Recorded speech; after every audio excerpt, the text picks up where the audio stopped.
You would never know it. To look at us. We eat, sleep, joke, argue, just like everyone else. People are adaptable, if anything. Behind it all, my family has kept a secret. One that has been gnawing away at us for generations.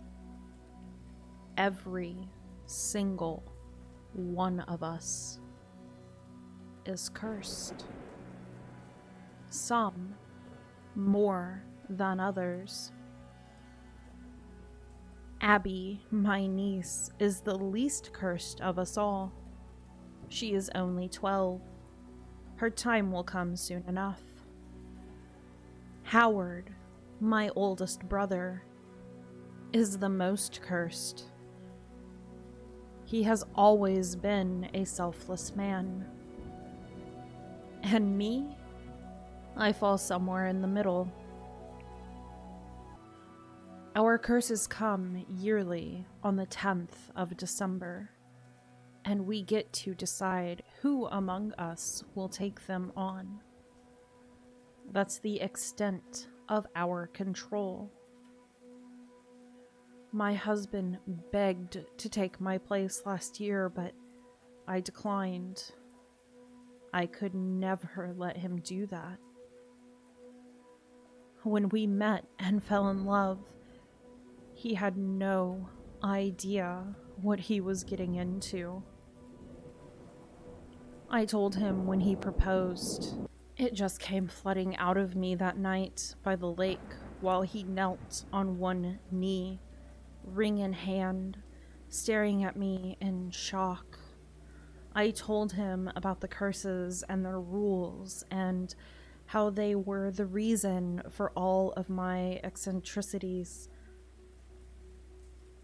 If you break them, you have to be prepared to pay, and pay dearly. I told him I had considered breaking it off more than once. He wanted me anyway, and I couldn't say no. Last year, as usual, the entire Adler family trickled to my parents' house on the 9th of December.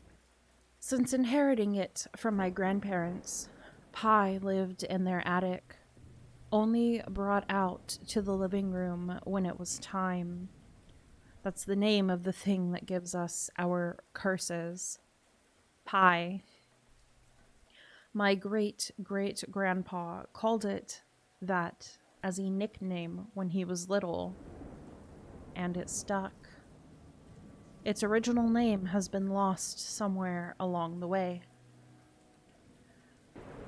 How my parents carry on day to day with it in the house, I don't know. Ollie and I made our way inside with our luggage, having arrived late due to a delayed flight. Everyone else sat quietly waiting. There were a few nods of greeting, a couple of hugs, but the vibe as a whole was tense. In bed, Ollie leaned on his elbow and stared at me. I saw you talking to your sister and mom. They know who's going this time? I shook my head. No, no one does. We'll just play it by ear tomorrow. He lay back down. It was only his second time. And being a very organized person, he hated how we didn't talk about what was going to happen or agree ahead of time which of us would take the curse. He never understood that we chose to put our head in the sand 363 days a year. That it's the only way we could cope. Some of us had curses we had to consistently be on the lookout for, things we had to avoid. He just didn't understand the stress of it all yet. Howard can't take another one. he mused. Neither can your folks. I rolled my back to him, not wanting to get into it right now. I already knew I was doomed to a night without sleep. I at least wanted it to be quiet. He continued, hushed. Liz is pregnant, so she's out. And Richie, is it? He's got a real bad one, so it's not fair he take on another. John can't cause, well, he has issues, so who does that leave? Babe, please just leave it, okay? We can do this tomorrow. The bed moved as he slid over and snaked his arms around my waist. Abby, Nate, Helen, you? Please, just no more. He kissed the back of my head. And me. We ate breakfast around the big table. Bacon, eggs, juice, pancakes. Howard had rolled oats and coffee. Not much in his life wasn't impacted or restricted by his curses. Watching him broke my heart all over again. At noon, we drifted into the living room. Mom had placed pie on the mantelpiece. Looking at it, you'd never know the misery it caused. Carved from wood, it was a blocky, clumsy thing that somewhat resembled a bullhead, except with a shortened snout and circular eyes. The mouth was ajar and carved out, just big enough for a hand to fit inside. Mom brought the yellow book, our tattered guide to some of the curses compiled by someone or something, probably when all of this began. It had been added to a very long line of descendants over the years as well. She placed it on the coffee table and took a seat, hissing as she did so. Her very last curse had not been written in the book, which left us in a scary limbo for fear of accidentally breaking a rule. In time, we realized it was a physical curse that had manifested as rheumatoid arthritis. We added it to the passages. Abby scooted onto the floor, staring up at Pig eagerly. I can do this one if you guys want me to. She was so brave, so much like her uncle and her father. Richie immediately began to sign in her general direction. Helen, my big sister, dressed in all black since her last curse, vetoed colored clothing, put a soothing arm on him. It's all right. She won't be taking this one. She shot a stern look at Abby, who stared at the floor, frowning. Richie went on. You won't be either, Helen. We've given enough. Yeah, well, that's not how it works. Suck it up. The kid wants to do it. John, my brother, sniffled. He was shaking and kept licking his lips, probably withdrawing already. He wouldn't dare bring Smack into Mom and Dad's house. Hell, give it a few hours and he'd probably volunteer just so he could get it over with and go get his fix. Richie began signing some insulting things about John's life choices, and John sneered back. Hey now, Dad began, but interrupted himself with a coughing fit. This silenced everyone. He continued after getting a hold of himself. We don't fight. We make a decision. No more, no less. Got it? A mumble carried around the room. All right then. So we know who can't take one on. Ollie glanced at me as my dad spoke, his expression grave. That means there's only a few of you. You know who you are, so... Dad stared at each of us. He was the no-nonsense, rip-the-band-aid-off type all my life. I knew, though, that it was a front. Last night I heard him pacing right up until sunrise, and there was no doubt in mind he had been doing it long before we arrived. The dark crevices under his eyes betrayed him. Howard held up a hand. Everyone stared at him, surprised, yet not. I can take another. No, you cannot, mister, said Mom, her eyes immediately tearing up. I can take one more at minimum, you know it. Howard, I said. He looked at me and smiled lopsidedly. Half of his face was heavily scarred ever since he got the curse to burn some years ago. You trying to steal the spotlight again? Well, I won't let you, you greedy bastard. He laughed, and then everyone was laughing. Then the laughter died down, and it was silent and heavy again. My baby sister Liz made circles on her growing belly with a fingertip. Nate seemed hypnotized by it, his eyes full of love.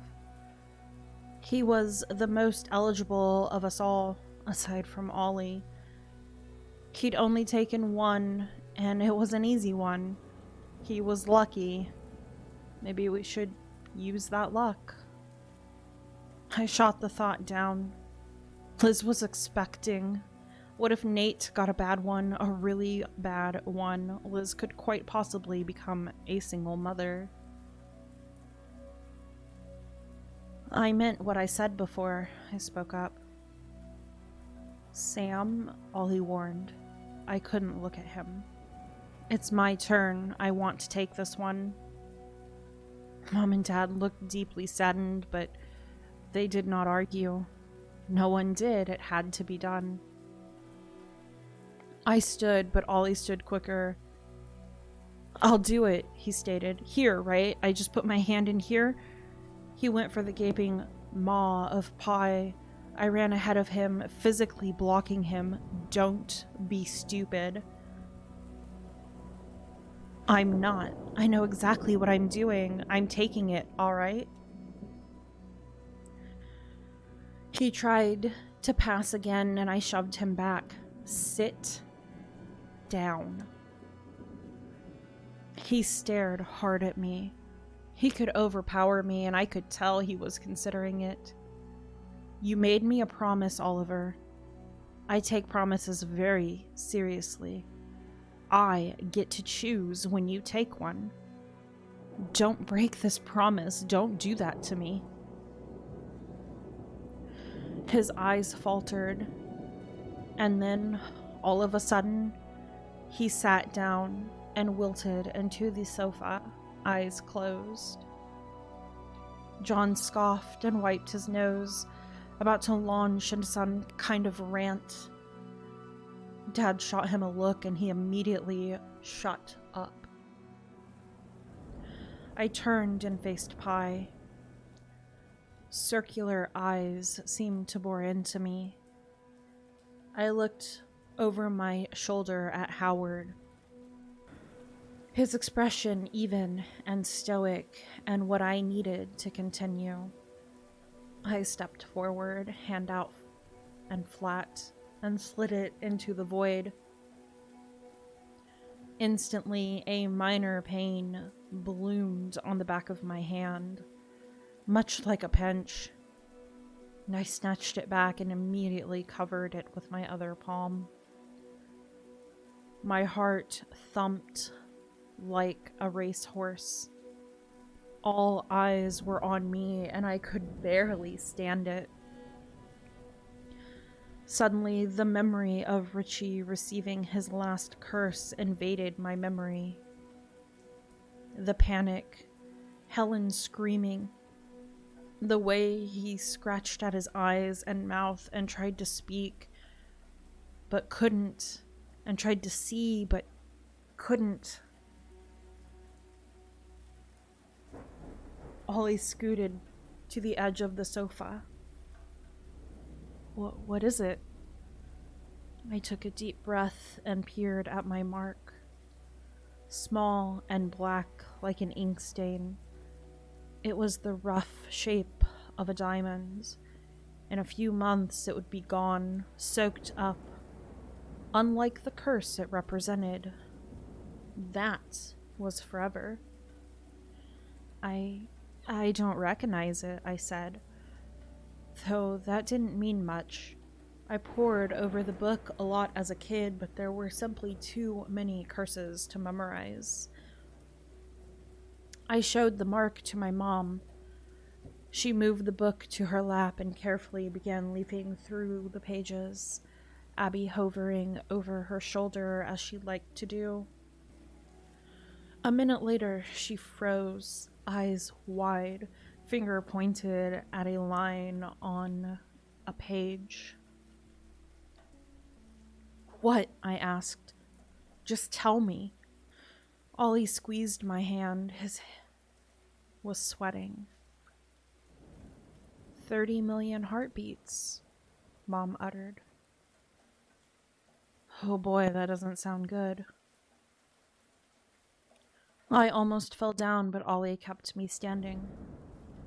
What does that mean? He practically shouted. It means, I stammered. It means that's what I have left. Wait, Abby cried. She wrested the book from my mom and stared into it. Richie frantically began signing again, but Helen stopped him gently.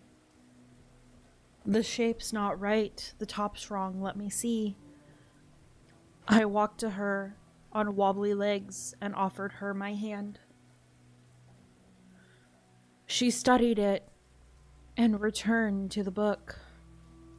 Mom looked awfully pale. I sat down beside her. I'm right, see? Abby smiled widely. It's not a million heartbeats. It's this one. Sleep foot east. Foot east? I repeated, double-checking my markings against the curses.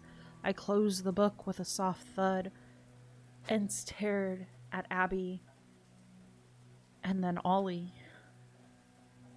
It matches. Oh my God, my mom breathed shakily. I'm so sorry. I thought, these old eyes of mine. I leaned over and hugged her. It's all right. I'm very thankful for your old eyes right now. Howard erupted into laughter.